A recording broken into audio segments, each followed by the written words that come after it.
안녕하세요. 오늘은 2024년 9월 3일 화요일이고요. 출애굽기 6장입니다. 여호와께서 모세에게 이르시되 이제 내가 바로에게 하는 일을 내가 보리라. 강한 손으로 말미암아 바로가 그들을 보내리라. 강한 손으로 말미암아 바로가 그들을 그의 땅에서 쫓아내리라.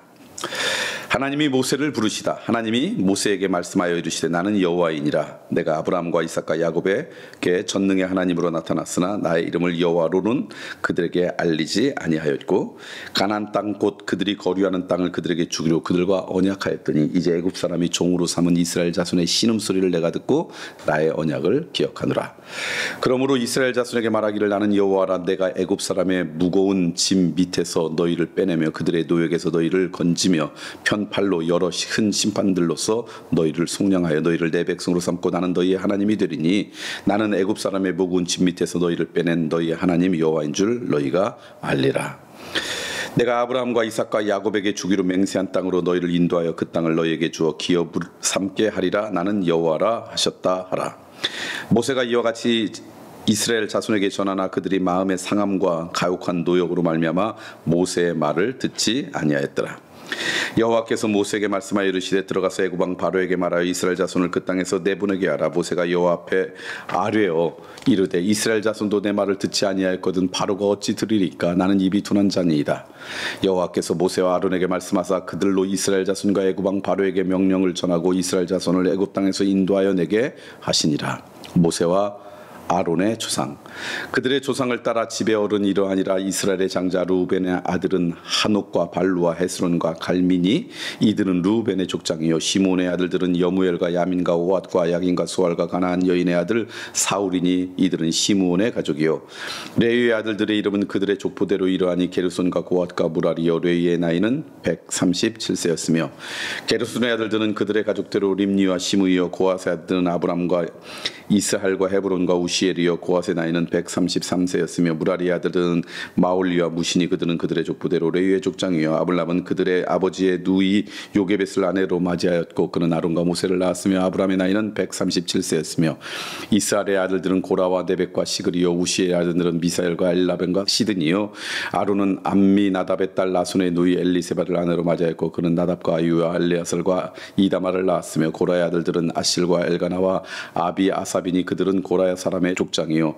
아론의 아들 엘리아살은 부딜의 딸 중에서 아내를 맞이하였고 그는 비느하스를 낳았으니 이들은 레위 사람의 조상을 따라 가족의 어른들이라. 이스라엘 자손을 그들의 군대대로 애굽 땅에서 인도하라 하신 여호와의 명령을 받은 자는 이 아론과 모세여 애굽 왕 바로에게 이스라엘 자손을 애굽에게 보내라 말한 사람도 이 모세와 아론이었더라. 여호와께서 모세와 아론에게 명령하시다. 여호와께서 애굽 땅에서 모세에게 말씀하시던 날에 여호와께서 모세에게 말씀하여 이르시되 나는 여호와라. 내가 네게 이르는 바를 너는 애굽 왕 바로에게 다 말하라. 모세가 여호와 앞에서 아뢰되 나는 입이 둔한 자이오니 바로가 어찌 나의 말을 들으리이까. 출애굽기 6장 말씀을 여러분과 함께 나눴습니다. 하나님이 모세를 부르셔가지고 명령하는 거죠. 한번 이야기했다가 바로로부터 더 큰 고난과 아픔을 당하고 있는 그 상황 가운데서 하나님께서 모세에게 그 사명을 다시 한번 고취시키는 그런 말씀입니다. 근데 오늘 말씀을 보니까 이렇게 이야기하고 있어요. 나는 누구냐? 아브라함과 이삭과 야곱에게 전능의 하나님으로 나타났으니 나의 이름을 여호와로는 그들에게 알리지 아니하였고 하나님께서는 그들에게 지금 이들이 좌절에 빠져 있거든요. 원하는 대로 일이 안 됐거든요. 하나님의 말씀이라고 순종하고 나갔는데 더 큰 어려움이 왔거든요. 그때 그들에게 하나님이 나타나셔서 모세에게 첫 번째 한 말씀이 뭐냐면 내가 어떤 존재인지 너 다시 한번 깨달아라. 그게 말씀이에요. 나는 너희들의 조상 아브라함과 이삭과 야곱의 하나님이고 전능한 자다. 무슨 얘기냐면요. 오늘 우리가 살다가 내 뜻대로 상황이 펼쳐지지 않고 오히려 하나님의 말씀에 따라 살아가다 더 큰 어려움이 당해서 좌절과 절망과 안타까움이 있을 때 그때 제일 먼저 뭐 해야 되느냐. 상황과 형편과 그 우리들의 주변을 바라보기 전에 나에게 하나님은 어떤 분인가 하나님은 어떤 존재인가를 다시 한번 점검하는 데부터 시작하라는 거예요. 문제가 망가지면 그래서 그 망가진 그 문제에 의해서 다시 시작하려면 제일 먼저 우리 그리스도인들이 생각해야 될 것은 뭐냐. 나에게 하나님은 어떤 존재인가 하나님은 도대체 어떤 분인가 내 인생 가운데 하나님은 어떤 역사를 하셨는가 내 인생 가운데 함께 하시는 하나님을 기억하고 다시 한번 하나님에 대한 우리의 마음을 추스리는 것부터 문제 해결의 시작이 된다. 그런 메시지를 오늘 이 말씀을 통해 배울 수가 있습니다. 기억하십시오. 여러분 삶 가운데 원하는 대로 상황이 펼치지 않고 어려움과 고통 가운데 있습니까? 그때 상황이나 아픔 보기 전에 하나님을 먼저 바라보시고요. 그 하나님이 나에게 어떤 존재인지, 내 인생 가운데 하나님이 그동안 어떤 일을 하셨는지를 먼저 생각하고 깨닫고, 그래서 하나님의 전능하심이 회복되면 그 다음부터 우리의 발걸음을 내디딜 수 있지 않을까. 두 번째는요, 모세에게 하나님께서 그렇게 말씀을 하라고 그렇게 이야기를 합니다. 그러면서 뭐라고 이야기하냐면, 너희들을 맺은 언약이 있어서 너희들을 멀리 이제 자유롭게 하고 해방시키겠다, 그런 말을 다 전해라 모세에게 얘기하니까 모세가 이렇게 반응합니다.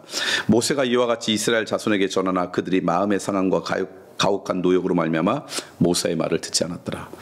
하나님께서 모세가 하신 말씀을 전했는데 백성들이 모세의 말을 듣지 않았어요. 이유는 그들이 마음이 상했고 가혹한 노역 때문에 하나님에게 귀 기울이지 않았다. 하나님께서 원하시는 것에 관심 갖지 않았다. 이거예요. 하나님은 변치 않아요. 우리를 향한 하나님의 사랑은 변치 않아요. 우리를 향한 하나님의 섭리와 계획도 그대로 있어요. 그런데 우리가 하나님의 말이 들리지 않고 하나님 앞에 의심하고 하나님 앞에 우리의 마음에 반항이 있는 이유는 하나님이 문제가 아니라 사실은 내 마음의 상함 때문에 그래요. 내 상한 처함 때문에 그래요. 그러므로 오늘 우리들이 내 마음이 상했을 때, 내 처한 상황이 어려웠을 때, 그때 우리가 하나님의 백성으로 살아가지 못하도록 하는 어둠의 세력은 우리에게, 그래서 하나님 앞에 귀 기울이지 못하도록 만들어요. 그러니까 여러분이 이 영적인 원리에 속지 않았으면 좋겠어요. 그래서 여러분 오히려 하나님 앞에 의심이 생기고 하나님 앞에 섭섭함이 있을 때마다 여러분 스스로의 마음을 되돌아보세요. 여러분 내면을 돌아보세요. 내가 혹시 상함과 노역의 고남 때문에 버린 것은 아닌가. 그래서 우리의 상함들을 하나님 앞에 가지고 나아가는 그런 인생이 되어야 되지 않을까. 우리의 상함과 고된 노역 때문에 하나님의 말씀에 귀 기울이지 못하는 안타까운 인생 되지 않고 거기에 속지 않았으면 좋겠다. 마지막으로 하나 더 오늘 여러분과 함께 나누고 싶은 말씀은 어떤 말씀이냐면요, 그들이 마음의 상함과 그 고된 노역으로 모세의 말에 귀 기울이지 않았어요. 그때 하나님께서 모세를 통해 그들의 백성에게 이야기하라고 계속해서 권면하는 이야기가 뭐냐, 그건 이 얘기예요. 너희들이 무거운 짐 밑에 있을 때 너희들을 빼낸 사람이 바로 나다. 빼낸 존재가 바로 나다. 너희들이 고통 가운데 있을 때 너희들을 구원해 줄 존재가 바로 나다. 너희들이 그 힘들고 어려워서 부르짖었을 때 그 들음을 들은 존재가 바로 나다. 무슨 얘기냐?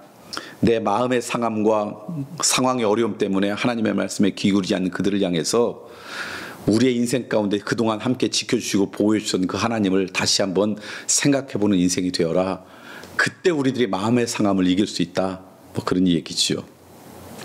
하나 예를 들면 그런 거예요. 가끔 저도 목회를 하다가 마음이 이제 답답할 때가 있죠. 마음이 상할 때가 있죠. 그때 그 상함으로부터 벗어나는 일들이 몇 가지 있는데, 그 중에 하나가 우리 교우들이 우리 교회 와서 처음 101반을 듣고 쓴 간증문들이 있어요. 그 간증문들이 다 있습니다. 그 간증문을 한번 쭉 읽어보는 거예요. 그러면 그분들이 우리 교회 와서 받았던 은혜들, 마음의 새로운 결단했던 결단들, 이런 걸 읽어보면 괜히 제 마음도 기뻐져요. 이분들이 이렇게 하나님의 은혜를 경험했던 분들인데, 그리고 이런 분들이 우리 교회에 굉장히 많은데, 그러니까 지난 과거 가운데 내 삶 가운데 함께했던 하나님의 이야기를 들으면 우리의 마음의 상함을 이길 수 있어요.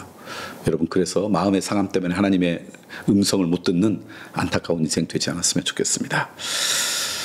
오늘 말씀, 좌절과 절망으로 있을 때 하나님이 어떤 분인지 하나님을 제대로 알면 그 좌절과 절망으로 벗어날 수 있습니다. 하나님을 제대로 알도록 하십시오. 또 내 마음의 상함 때문에 하나님의 말씀을 못 들을 때가 있습니다. 그 상함 때문에 하나님은 변치 않았는데 내 마음의 상함 때문에 하나님과의 관계가 변한다는 것, 하나님 때문이 아니라 나 때문에 하나님의 관계가 왜곡될 수 있다는 것 깨달으십시오. 그때마다 우리의 삶 가운데 함께 하셨던 하나님의 은혜를 다시 한번 끄집어내는 인생 되십시오.